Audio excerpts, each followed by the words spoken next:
Well, I've undertaken my cross-Canada trip leaving from Calgary, Alberta this afternoon with my trusty 1986 Ford Mustang, and I hope it remains trusty throughout the trip. It was 32 degrees Celsius for a few hours. Still hot outside, but the rain came pouring down. It's finally letting up now. A lot of cars were stopped on the side of the highway. They didn't want to go any further, but I just slowed down and kept going. It's still clear enough and safe enough. So I did 250 kilometers almost since I left Calgary. Now I have another 450 to get to Moncton, Saskatchewan. It's 6 p.m. That's about another 5 hours away or so, perhaps a bit more, unless I start speeding up above the speed that I'm doing now, which is only 85 kilometers an hour. Car has been handling the load very well. There are a few hills, even though it's the prairies, but it's going to be struggling a little bit at times in some of these hills because I have a pretty heavy load. But it's a big V8, 5-liter, 302 cubic inch engine, so we'll see. Should be okay. I was going to go to Estevan, Saskatchewan tonight. It's only 10 minutes away from the US border, but after spending hours packing my trailer, I just couldn't face the possibility of the Border Patrol taking us anything out of that trailer. And worst case scenario, it's very unlikely, but an overzealous, over-exuberant agent may have decided to empty the whole trailer, and it would have been catastrophic to my psyche and to my timetable to deal with that. So I'm going to go the longer, more expensive, hillier route through Canada without going in the US. I would have preferred to go through the US, but not having to possibly empty out my trailer trumps everything. So that's it for now, and I'll add another little update after a bit. The following reason is why I don't like truckers while I'm motorcycling.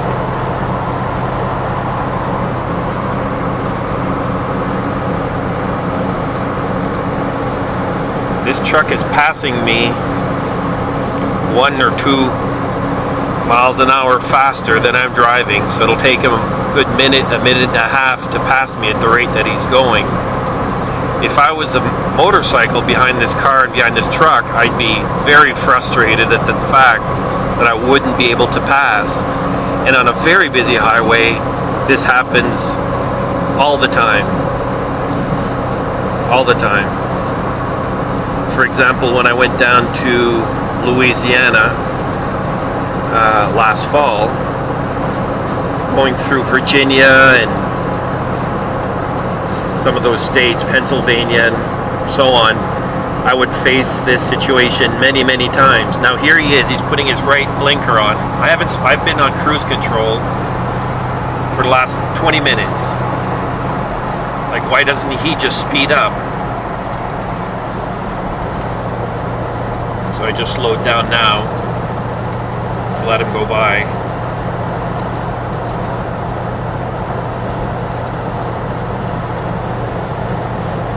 Anyway, that's my pet peeve for the minute.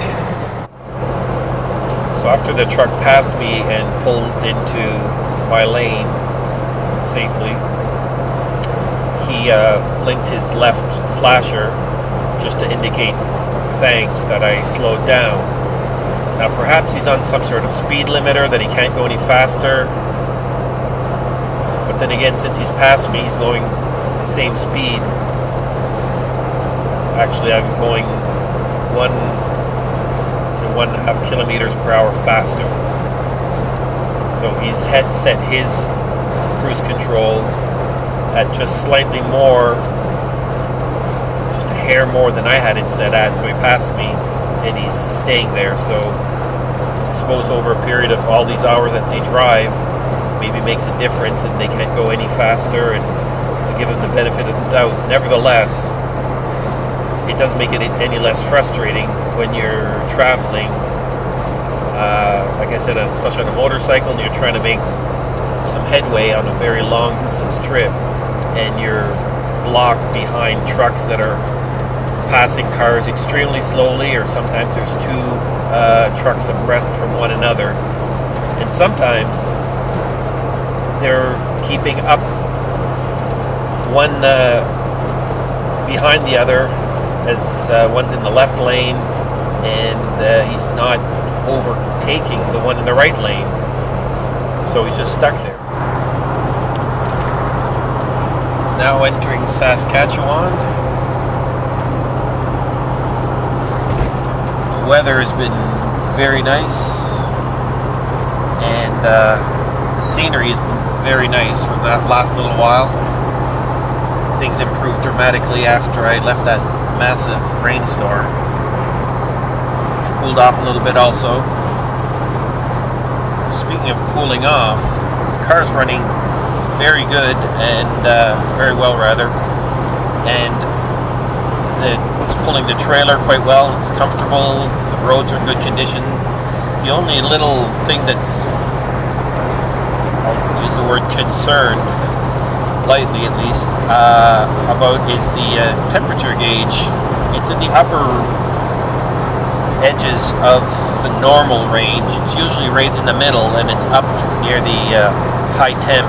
I'm keeping a close eye on it, so I don't know if it's a little bit of fluid that's missing in the system, or the temperature gauge is a bit wonky. My car's running great, and I'm just keeping an eye on the temperature gauge. But so far so good. It's going very well.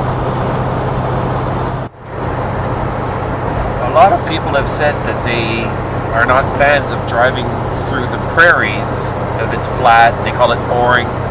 I think it's quite beautiful myself, and I don't mind these long street distances and no hills to climb, especially since I'm traveling with the heavy load and so on. I suppose if I did this all the time, I might not be so crazy about it, but I do like it. It's very nice. Beautiful rolling fields, small hills. Very nice. So in addition to the little hiccup, I'll call it, with the temperature gauge, which has been higher than usual all day long, even though the temperature's dropped a bit, it's staying at the same level, but it's actually just kind of evened out, and it's staying pretty much right there, which is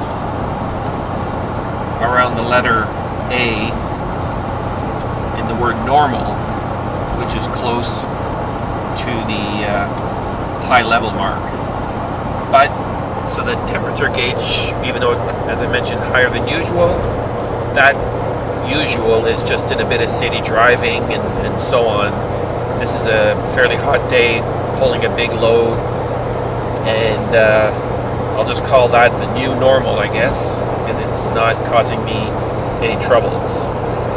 But another little hiccup that I've been having is, even though we're in the prairies, as you can see, there's quite a few hills here and there. And if the hill that I'm approaching is too steep, the car seems to sputter a little bit, and it just happened once especially. And this is when the car's on cruise control, as I've been driving on cruise control for the last several hours. I'm keeping it at a steady 100 kilometers per hour, but most cruise controls will speed up so that you're always maintaining the same speed. Here, if I'm going up a hill, it'll slow down bit by bit. And once it was really slowing down, and almost felt as if it was going to choke out at some point. But therefore, I'm trying to figure out if I should take the cruise control off when I'm approaching a big hill, or I'm just monitoring. It's driving really well now. When I'm on a straight line, it tracks at 100 kilometers per hour almost perfectly. Actually, it doesn't deviate at all. and I'm running at about 1800 RPMs, and at 100 kilometers per hour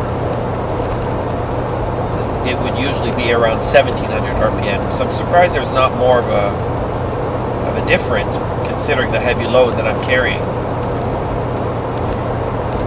So I thought of it, instead of turning off the cruise control as I'm approaching a big hill, one hill that I just went up a few minutes back, I took it out of overdrive and it immediately kicked down a gear and powered up the hill pretty well.